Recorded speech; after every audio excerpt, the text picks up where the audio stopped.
Innovation plays a huge role in the show for ELA. What we have from innovation at the ELA primarily is in materials, in electric propulsion, in digitization, and you'll see behind me here the E Fan 2, which is a demonstrator that brings together many of the innovation topics that we've been working on in the last couple of years that all form towards electric innovation, electric propulsion, hybrid electric propulsion systems that serve towards decreasing the weight of an aircraft, decreasing the amount of CO2 that is expelled in the air.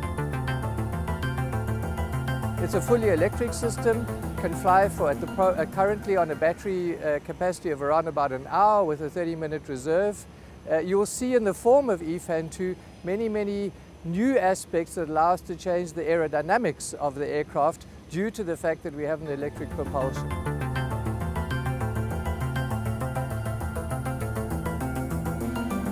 E Fan 2 provides a test platform to test concepts, building blocks, architectures towards meeting solutions that we can eventually use in a regional aircraft and bigger.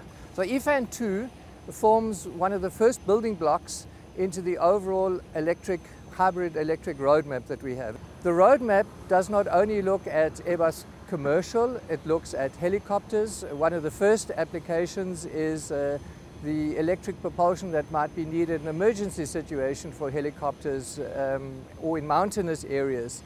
For Airbus Defence and Space, the quad cruiser, what kind of propulsion systems are needed for a drone. It's the first time in the group where we have a roadmap where every division contributes to the roadmap, not only in terms of their requirements, but also in terms of people. The integrated project team that's running the electric roadmap is made up of engineers from all three divisions, coordinated by the CTO. So the CTO plays a central role in making sure that we get the maximum use out of the technologies and that we share the technologies between all the divisions in the most effective and beneficial way.